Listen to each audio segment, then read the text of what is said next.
ಎಲ್ಲರಿಗೂ ನಮಸ್ಕಾರ ಸ್ನೇಹಿತರೆ. ಹಿಂದೂ ಜ್ಯೋತಿಷ್ಯ ಶಾಸ್ತ್ರದಲ್ಲಿ 9ನೇ ರಾಶಿ ಚಕ್ರವಾದ ಧನುರಾಶಿಯವರು ಸತ್ಯಾನ್ವೇಷಕರು, ಸಾಹಸಿಗರು ಹಾಗೂ ಪ್ರಯಾಣ ಪ್ರಿಯರು.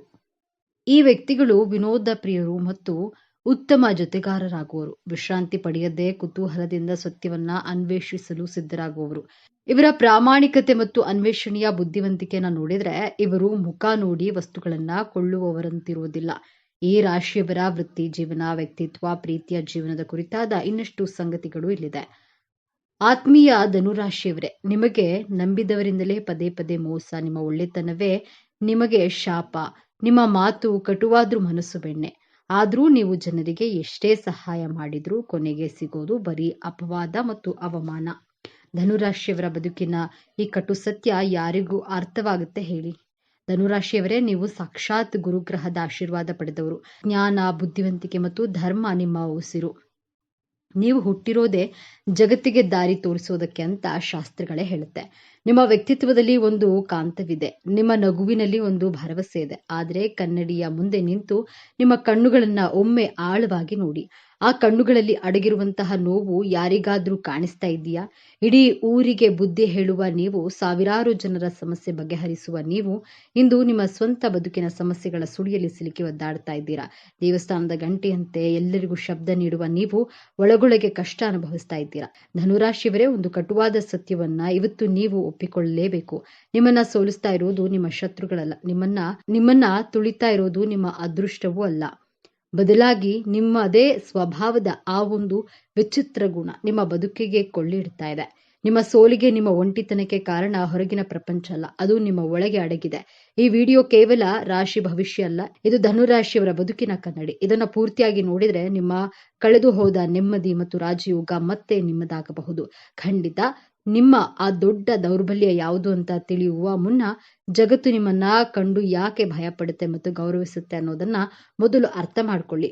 ಧನುರಾಶಿಯವರೇ, ನಿಮ್ಮ ಶಕ್ತಿ ಸಾಮಾನ್ಯವಾದದ್ದಲ್ಲ. ಮೊದಲನೆಯದಾಗಿ ನಿಮ್ಮ ಮುಂದಾಲೋಚನೆ ಅಥವಾ ವಿಷನ್, ಗೋಡೆ ಆಚೆ ಏನಿದೆ ಅಂತ ಊಹಿಸುವ ಶಕ್ತಿ ನಿಮಗಿದೆ. ಬೇರೆಯವರು ಇವತ್ತಿನ ಬಗ್ಗೆ ಯೋಚನೆ ಮಾಡಿದ್ರೆ ನೀವು 10 ವರ್ಷಗಳ ನಂತರದ ಬದುಕಿನ ಬಗ್ಗೆ ಯೋಚನೆ ಮಾಡ್ತೀರಾ. ನಿಮ್ಮ ಐಡಿಯಾಗಳು, ನಿಮ್ಮ ಪ್ಲಾನ್ಗಳು ಅದ್ಭುತವಾಗಿರುತ್ತೆ. ಎರಡನೆಯದಾಗಿ ನಿಮ್ಮ ನಿರ್ಮಲವಾದ ಮನಸ್ಸು ಮತ್ತು ಕ್ಷಮಾಗುಣ. ನೀವು ಮನಸ್ಸಿನಲ್ಲಿ ದ್ವೇಷವನ್ನ ಇಟ್ಕೊಂಡು ಕೊಳೆಯುವವರಲ್ಲ. ಯಾರಾದ್ರೂ ನಿಮ್ಮ ಕೆನ್ನೆಗೆ ಹೊಡೆದ್ರೆ ಸ್ವಲ್ಪ ಸಮಯದ ನಂತರ ಅವರನ್ನೇ ಕ್ಷಮಿಸಿ ಅಪ್ಪಿಕೊಳ್ಳುವ ದೊಡ್ಡ ಗುಣ ನಿಮ್ಮದು. ದ್ವೇಷ ಸಾಧಿಸೋದು ನಿಮ್ಮ ಜಯಮಾನದಲ್ಲೇ ಇಲ್ಲ.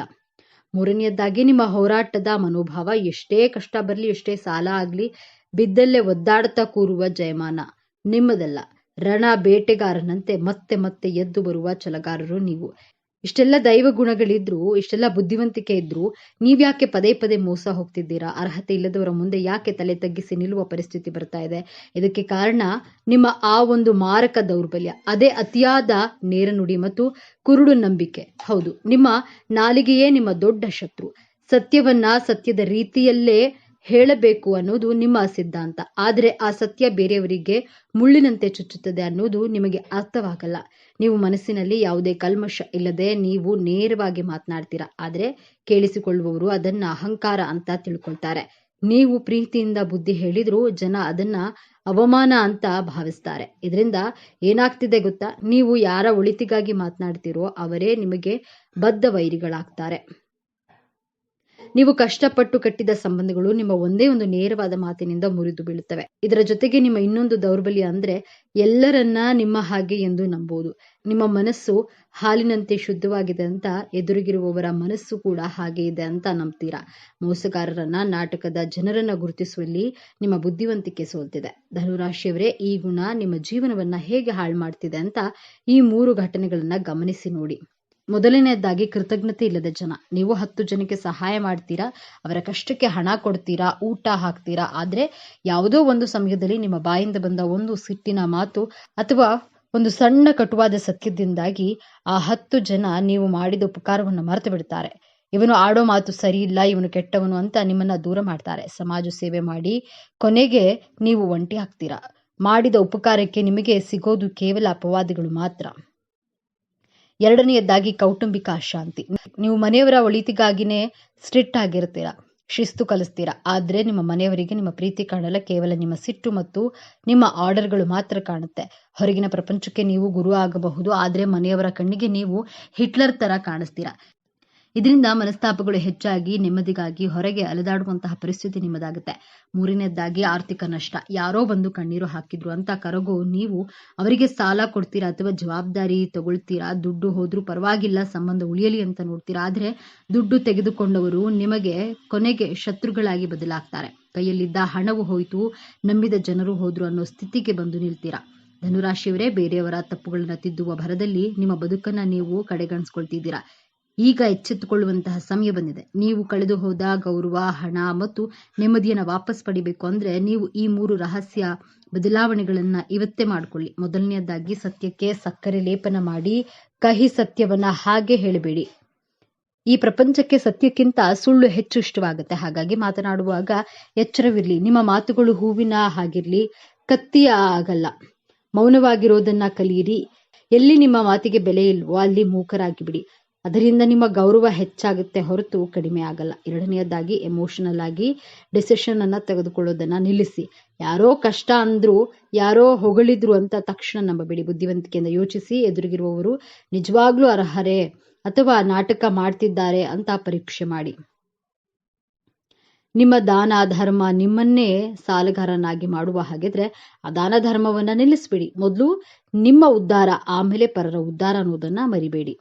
ಮೂರನೆಯದಾಗಿ, ಫೋಕಸ್ ಕಳೆದುಕೊಳ್ಳಬೇಡಿ. ಧನುರಾಶಿಯವರಿಗೆ ಒಂದೇ ಸಮಯದಲ್ಲಿ 10 ಕೆಲಸ ಮಾಡುವ ಆಸೆ. ಇದರಿಂದ ಯಾವ ಕೆಲಸವೂ ಪೂರ್ತಿಯಾಗಲ್ಲ. ಅರ್ಧಂಬರ್ಧ ಕೆಲಸಗಳು ನಿಮ್ಮ ಸೋಲಿಗೆ ಕಾರಣವಾಗುತ್ತವೆ. ಒಂದೇ ಗುರಿ ಇಡಿ, ಅದರ ಮೇಲೆ ನಿಮ್ಮ ಸಂಪೂರ್ಣ ಗಮನ ಕೊಡಿ. ಆಗ ನೋಡಿ ಯಶಸ್ಸು ಹೇಗೆ ನಿಮ್ಮ ಕಾಲಡಿಗೆ ಬರುತ್ತೆ ಅಂತ. ಸ್ನೇಹಿತರೆ, ಧನುರಾಶಿಯವರೇ, ನೀವು ಬಿಲ್ಲುಗಾರರು. ನಿಮ್ಮ ಗುರಿ ಯಾವಾಗ್ಲೂ ನಿಖರವಾಗಿರ್ಬೇಕು. ನಿಮ್ಮನ್ನ ನೀವು ಬದಲಾಯಿಸ್ಕೊಂಡ್ರೆ ಈ ಜಗತ್ತಿನಲ್ಲಿ ನಿಮ್ಮನ್ನ ತಡೆಯುವವರು ಯಾರೂ ಇಲ್ಲ. ನಿಮ್ಮ ಜ್ಞಾನಕ್ಕೆ, ನಿಮ್ಮ ಬುದ್ಧಿವಂತಿಕೆಗೆ ಬೆಲೆ ಕಟ್ಟುವವರು ಯಾರೂ ಇಲ್ಲ. ಇಂದಿನಿಂದಲೇ ನಿಮ್ಮ ದೌರ್ಬಲ್ಯವನ್ನೇ ನಿಮ್ಮ ಶಕ್ತಿಯನ್ನಾಗಿ ಮಾಡಿಕೊಳ್ಳಿ. ಜನರನ್ನ ಪರೀಕ್ಷಿಸದೆ ನಂಬಬೇಡಿ. ಅನಾವಶ್ಯಕವಾಗಿ ಮಾತನಾಡಿ ವಿವಾದವನ್ನ ಮಾಡಿಕೊಳ್ಬೇಡಿ.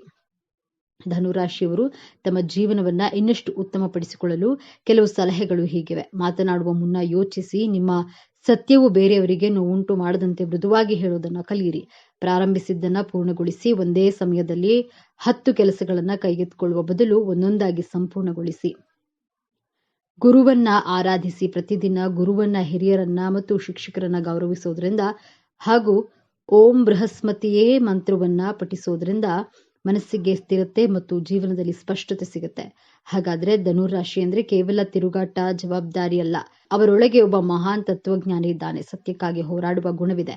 ಇತರರಿಗೆ ಸ್ಫೂರ್ತಿ ನೀಡುವ ಅದ್ಭುತ ಶಕ್ತಿ ಇದೆ ಮತ್ತು ಎಲ್ಲದಕ್ಕಿಂತ ಹೆಚ್ಚಾಗಿ ಜ್ಞಾನದ ಬೆಳಕನ್ನ ಜಗತ್ತಿಗೆ ಹಂಚುವ ಸಾಮರ್ಥ್ಯವಿದೆ. ನಿಮ್ಮ ಶಾಂತ ಸ್ವಭಾವವೇ ನಿಮ್ಮ ಆಭರಣವಾಗ್ಲಿ. ಆಗ ನೋಡಿ, ನಿಮ್ಮನ್ನ ಬಿಟ್ಟು ಹೋದವರೇ ಮರಳಿ ಬಂದು ನಿಮ್ಮ ಸಲಹೆ ಕೇಳ್ತಾರೆ. ನಿಮ್ಮನ್ನ ದ್ವೇಷಿಸುವವರೇ ನಿಮ್ಮನ್ನ ಗುರುವಿನ ಸ್ಥಾನದಲ್ಲಿಟ್ಟು ಪೂಜಿಸ್ತಾರೆ. ಈ ವಿಡಿಯೋದಲ್ಲಿ ಹೇಳಿದ ಮಾತುಗಳು ನಿಮ್ಮ ಜೀವನಕ್ಕೆ ಹತ್ತಿರ ಅನಿಸಿದ್ರೆ, ಹೌದು ನನ್ನ ಜೀವನದಲ್ಲೂ ಹೀಗೆ ಆಗಿದೆ ಅಂತ ಅನಿಸಿದ್ರೆ ದಯವಿಟ್ಟು ಈ ವಿಡಿಯೋಗೆ ಒಂದು ಲೈಕ್ ಕೊಡಿ. ನಿಮ್ಮ ಲೈಕ್ ನಮಗೆ ಮತ್ತಷ್ಟು ಉತ್ಸಾಹ ನೀಡುತ್ತೆ ಮತ್ತು ಮುಖ್ಯವಾಗಿ ನಿಮ್ಮಂತೆಯೇ ಇರುವ ಧನುರಾಶಿಯ ಸ್ನೇಹಿತರಿಗೆ, ಕುಟುಂಬದವರಿಗೆ ಈ ವಿಡಿಯೋ ಶೇರ್ ಮಾಡಿ.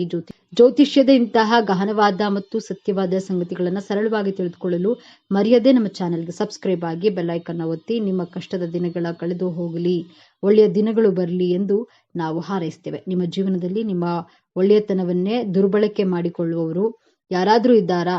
ಕಾಮೆಂಟ್ ಮಾಡಿ. ಹಿಂದೂ ಜ್ಯೋತಿಷ್ಯ ಶಾಸ್ತ್ರದಲ್ಲಿ 9ನೆಯ ರಾಶಿ ಚಕ್ರವಾದ ಧನುರಾಶಿಯವರು ಸತ್ಯಾನ್ವೇಷಕರು, ಸಾಹಸಿಗರು ಹಾಗೂ ಪ್ರಯಾಣ ಪ್ರಿಯರು ಹೌದು.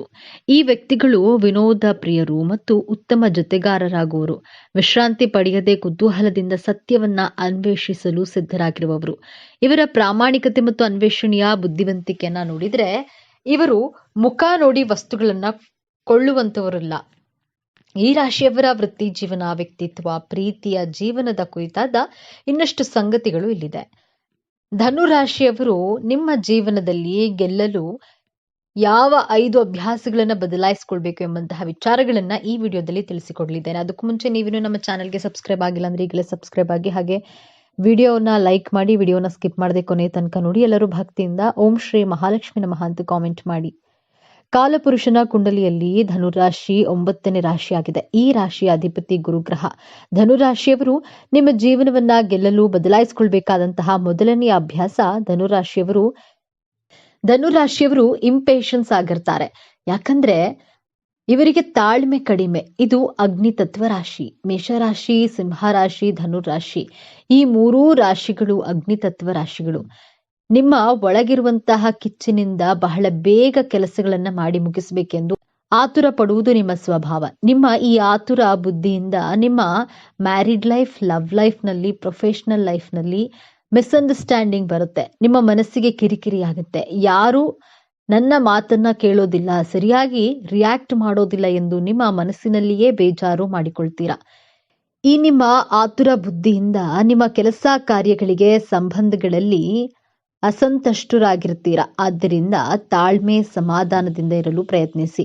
ನಿಮ್ಮ ಮನಸ್ಸನ್ನ ಶಾಂತಿ, ಸಮಾಧಾನವಾಗಿ ಇಟ್ಟುಕೊಳ್ಳಲು ಪ್ರಯತ್ನ ಮಾಡಿ. ಆಗ ನೀವು ನಿಮ್ಮ ಜೀವನದಲ್ಲಿ ಸಂತೋಷವಾಗಿರಬಹುದು, ನಿಮ್ಮ ಜೀವನವನ್ನ ಗೆಲ್ಲಬಹುದು. ಧನುರಾಶಿಯವರು ಜೀವನವನ್ನ ಗೆಲ್ಲಲು ಬದಲಾಯಿಸಿಕೊಳ್ಬೇಕಾದಂತಹ ಎರಡನೆಯ ಅಭ್ಯಾಸ, ನೀವು ಶಾಲೆಯಲ್ಲಿ, ಕಾರ್ಯಕ್ಷೇತ್ರದಲ್ಲಿ ನಿಮ್ಮ ಜೀವನಕ್ಕೂ ಬೇರೆಯವರ ಜೀವನಕ್ಕೂ ಹೋಲಿಕೆ ಮಾಡೋದನ್ನ ಬಿಡಬೇಕು. ನೀವೇ ಬಹಳ ಜ್ಞಾನವಂತರಾಗಿದ್ರು ಎದುರುಗಡೆ ಇರುವಂತಹ ವ್ಯಕ್ತಿಗಳ ನಾಲೆಡ್ಜ್ ಬಗ್ಗೆ, ಅವರ ಲೈಫ್ ಸ್ಟೈಲ್ ಬಗ್ಗೆ, ಅವರ ಡ್ರೆಸ್ಸಿಂಗ್ ಸೆನ್ಸ್ ಬಗ್ಗೆ, ಅವರ ವೇ ಆಫ್ ಟಾಕಿಂಗ್ ಬಗ್ಗೆ ಕಂಪೇರ್ ಮಾಡೋದನ್ನ ಬಿಡಬೇಕು. ಈ ರೀತಿ ಅಭ್ಯಾಸವನ್ನ ಬಿಟ್ರೆ ನೀವು ಪ್ರಶಾಂತವಾಗಿರಬಹುದು. ಧನುರಾಶಿಯ ಅಧಿಪತಿ ಗುರುಗ್ರಹ ಆಗಿರೋದ್ರಿಂದ ನಿಮಗೆ ಸಾಕಷ್ಟು ನಾಲೆಡ್ಜ್ ಅನ್ನ ಕೊಟ್ಟಿರ್ತಾನೆ. ಅಷ್ಟಕ್ಕೆ ತೃಪ್ತಿ ಪಟ್ಟರೆ ಜೀವನದಲ್ಲಿ ಸಂತೋಷವಾಗಿರಬಹುದು. ಧನುರಾಶಿಯವರು ಬದಲಾಯಿಸಿಕೊಳ್ಬೇಕಾದಂತಹ ಮೂರನೆಯ ಅಭ್ಯಾಸ, ಪ್ರತಿಯೊಬ್ಬ ಧನುರಾಶಿಯವರಲ್ಲಿಯೂ ಈ ಗುಣವನ್ನ ಕಾಣಬಹುದು. ಓವರ್ ಆಗಿ ರಿಯಾಕ್ಟ್ ಮಾಡುವುದು, ಅತಿಯಾಗಿ ಮಾತನಾಡುವುದು, ಯೋಚನೆ ಮಾಡದೆ ಮಾತನಾಡ್ತೀರಾ. ನಿಮ್ಮ ಮಾತುಗಳಿಂದ ಬೇರೆಯವರಿಗೆ ನೋವಾಗುತ್ತೆ ಎಂದು ಯೋಚನೆ ಮಾಡೋದಿಲ್ಲ. ನೀವು ಮಾತನಾಡಲು ಸ್ಟಾರ್ಟ್ ಮಾಡಿದ್ರೆ ಸೆಲ್ಫ್ ಕಂಟ್ರೋಲ್ ಇರೋದಿಲ್ಲ. ನಂತರ ರಿಯಲೈಸ್ ಮಾಡ್ಕೊಳ್ತೀರಾ, ನಾನು ಅನಾವಶ್ಯಕವಾಗಿ ತುಂಬಾ ನೇರವಾಗಿ ಮಾತನಾಡಿದೆ ಎಂದು ಲೇಟರ್ ಆನ್ ರಿಯಲೈಸ್ ಆಗುತ್ತೆ.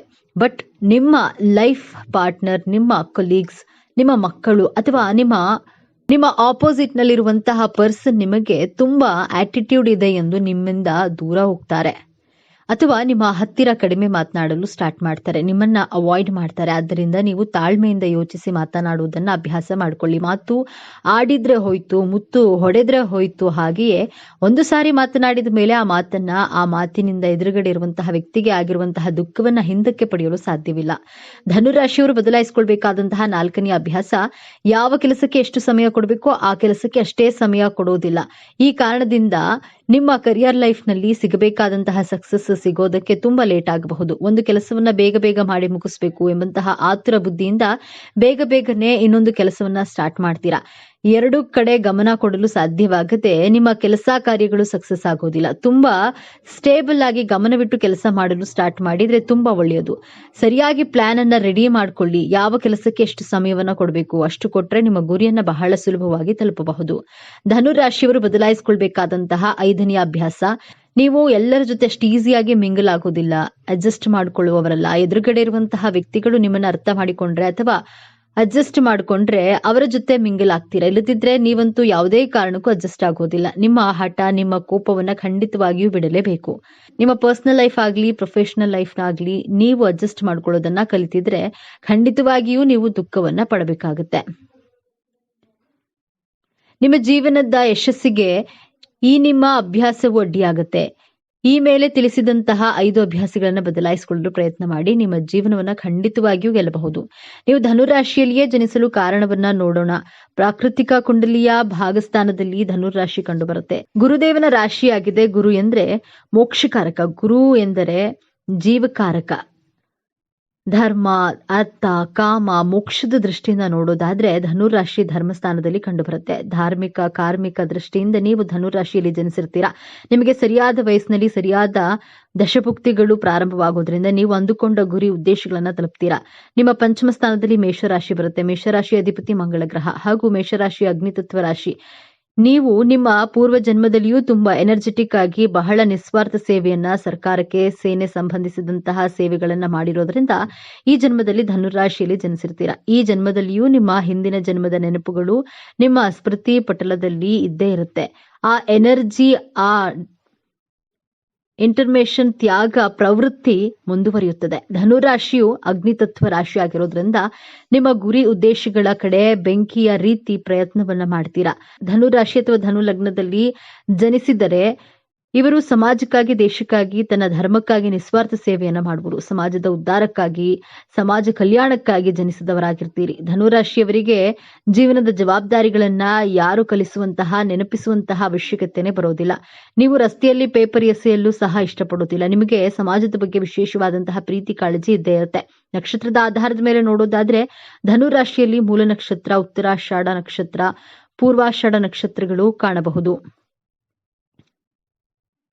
ಮೂಲ ನಕ್ಷತ್ರದ ಅಧಿಪತಿ ಕೇತು ಗ್ರಹ, ಉತ್ತರಾಷಾಢ ನಕ್ಷತ್ರದ ಅಧಿಪತಿ ರವಿ ಗ್ರಹ, ಪೂರ್ವಾಷಾಢದ ನಕ್ಷತ್ರದ ಅಧಿಪತಿ ಶುಕ್ರ ಗ್ರಹ. ನಿಮ್ಮ ನಕ್ಷತ್ರದ ಆಧಾರದ ಮೇಲೆ ನಿಮಗೆ ಗ್ರಹಗಳ ಮಹಾದಶ ಪ್ರಾರಂಭವಾಗುತ್ತೆ. ನೀವು ಮೂಲ ನಕ್ಷತ್ರದಲ್ಲಿ ಜನಿಸಿದ್ರೆ ಚಿಕ್ಕ ಮಕ್ಕಳಿದ್ದಾಗ ಬಹಳ ಚೇಷ್ಟೆ ಮಾಡುವ, ಬಹಳ ತುಂಟಾಟ ಮಾಡುವಂತಹ ಸ್ವಭಾವದವರು. ನಿಮ್ಮ ತಂದೆ ತಾಯಿ ನಿಮ್ಮನ್ನ ಕಂಟ್ರೋಲ್ ಮಾಡೋದೇ ದೊಡ್ಡ ಸವಾಲಾಗಿರುತ್ತೆ. ಕೇತು ದಶ 7 ವರ್ಷಗಳ ಕಾಲ ನಡೆಯುತ್ತೆ.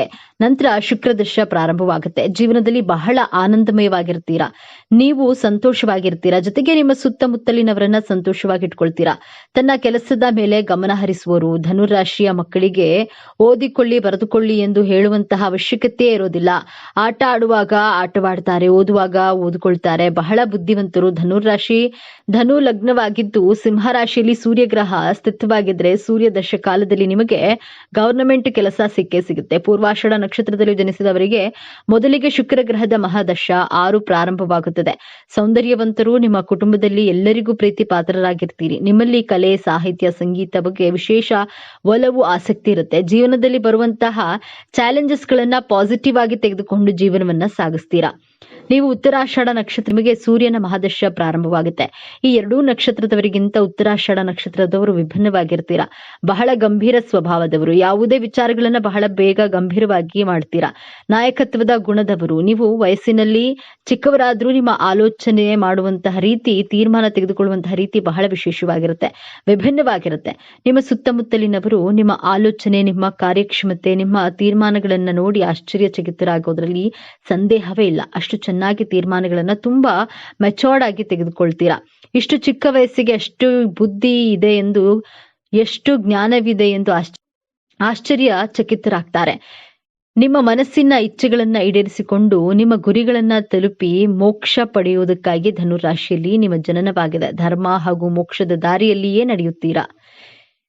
ಇವಿಷ್ಟು ವಿಚಾರಗಳು ನಿಮಗೆ ಇಷ್ಟ ಆಗಿದೆ ಅಂತ ಭಾವಿಸ್ತೀನಿ. ಇದು ನಿಮಗೆ ಇಷ್ಟ ಆಗಿದ್ರೆ ನಮ್ಮ ಚಾನೆಲ್ ಅನ್ನ ತಪ್ಪದೆ ಸಬ್ಸ್ಕ್ರೈಬ್ ಮಾಡ್ಕೊಳ್ಳಿ. ವಿಡಿಯೋಗೆ ಒಂದು ಲೈಕ್ ಕೊಡೋದನ್ನ ಮರಿಬೇಡಿ. ವಿಡಿಯೋವನ್ನ ನಿಮ್ಮ ಫ್ರೆಂಡ್ಸ್ ಅಂಡ್ ಫ್ಯಾಮಿಲಿ ಗ್ರೂಪ್ ನಲ್ಲಿ ಹೆಚ್ಚು ಶೇರ್ ಮಾಡಿ. ನಿಮ್ಮ ಅಭಿಪ್ರಾಯಗಳನ್ನ ತಪ್ಪದೆ ಕಾಮೆಂಟ್ ಮಾಡಿ. ಎಲ್ಲರೂ ಭಕ್ತಿಯಿಂದ ಓಂ ಶ್ರೀ ಮಹಾಲಕ್ಷ್ಮಿ ನಮಃ ಅಂತ ಕಾಮೆಂಟ್ ಮಾಡಿ. ಧನ್ಯವಾದಗಳು.